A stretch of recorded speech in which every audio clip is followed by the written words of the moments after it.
ফের ত্রিপুরা প্রশাসনে বড় সড় রদবদল। বুধবার ইন্সপেক্টর এবং সাব ইন্সপেক্টর মিলে 12 জন পুলিশ অফিসারের বদলির তালিকা প্রকাশ করলো পুলিশের সদর দপ্তর। কোন ওসি পেলেন কোন থানার দায়িত্ব দেখাবো। বুধবার ইন্সপেক্টর এবং সাব ইন্সপেক্টর মিলে 12 জন পুলিশ অফিসারের বদলি তালিকা প্রকাশ করল পুলিশের সদর দপ্তর। বদলির তালিকায় মূলত চমক ছিল রাজধানীর সমস্ত থানার ওসি বদল। জারি করা নির্দেশিকায় জানানো হয়েছে, পশ্চিম থানার নতুন ওসি হিসেবে দায়িত্ব নিচ্ছেন ইন্সপেক্টর সঞ্জিত সেন। বর্তমান ওসি রানা চ্যাটার্জিকে পাঠানো হয়েছে আমতলী থানায়। অন্যদিকে আমতলী থানার ওসি পরিতোষ দাসকে এনসিসি থানার দায়িত্বে দেওয়া হয়েছে।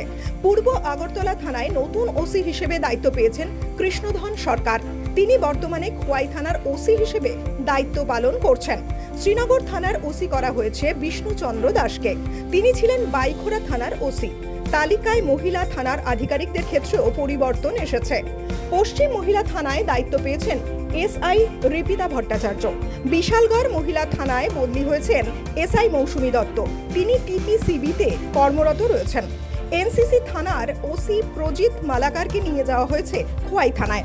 পশ্চিম জেলা পুলিশের ইন্সপেক্টর সুবিমল বর্মনকে বিলোনিয়া থানার ওসি করে পাঠানো হয়েছে। ইন্সপেক্টর অরুণা দায় দাসকে শ্রীনগর থানার ওসি থেকে বাইখোরা থানার ওসি করা হয়েছে। আইসি মহিলা ইন্সপেক্টর শিপ্রা বালাচন্দকে দক্ষিণ জেলা থেকে টিপিসিবিতে নিয়ে যাওয়া হয়েছে। অন্যদিকে ওসি মহিলা ইন্সপেক্টর মুন্না মজুমদারকে পশ্চিম মহিলা থানা থেকে দক্ষিণ জেলায় পাঠানো হয়েছে। ত্রিপুরা থেকে দেবাশিস ঘোষের রিপোর্ট, সিএন ত্রিপুরা।